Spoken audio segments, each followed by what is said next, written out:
যারা voluntary organisation আছে তাদের হাতে ক্রীড়া সামগ্রী তুলে দিব এবং বাকি জিনিসগুলো জিমনেশিয়ামে চলে যাবে। আর একই সাথে প্রত্যেকটা হলে এই যে পাশে কিছু সাইকেল আছে, 5টা সাইকেল এবং 18টা ডাম্বেল আছে। এইগুলো আমাদের যে 18টা হল আছে, হলগুলোতে ভাগ ভাগ করে দিয়ে দেওয়া হবে।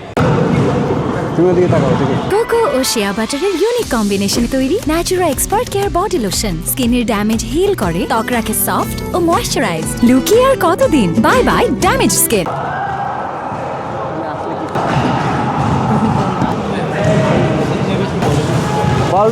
ঢাকা বিশ্ববিদ্যালয় কেন্দ্রীয় ছাত্র সংসদ ডাকসুর ক্রীড়া সম্পাদক আরমান হোসেনকে রাত দিন এক করে কাজ করছেন। শিক্ষার্থীদের কাছে যে কমিটমেন্টগুলো দিয়েছেন প্রত্যেকটা কমিটমেন্টকে অ্যাড্রেস করার চেষ্টা করছেন।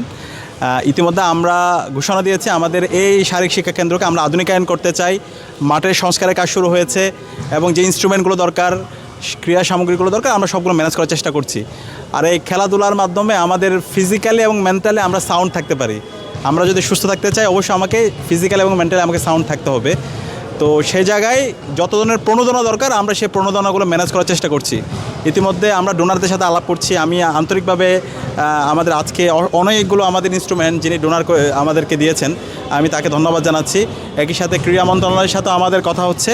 আমরা খুব দ্রুতই আমাদের পুরো শারীরিক শিক্ষা কেন্দ্রকে একটা আধুনিক সেন্টারে আমরা রূপান্তর করতে পারবো ইনশাআল্লাহ।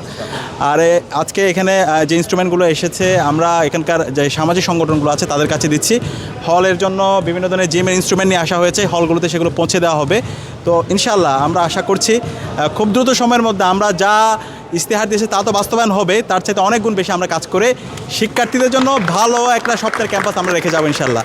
তো সার্বিকভাবে আজকে আয়োজন সফল করার জন্য ক্রীড়া সম্পাদক, শারীরিক শিক্ষা কেন্দ্রের সম্মানিত যারা স্টাফরা আছে, জাকারিয়া ভাই এখানে আছেন এবং সামাজিক স্বেচ্ছাসেবী সংগঠনের যারা আছেন এবং যারা অ্যাথলেটরা আছেন সবাইকে ধন্যবাদ জানিয়ে আমি আমার কথা শেষ করছি।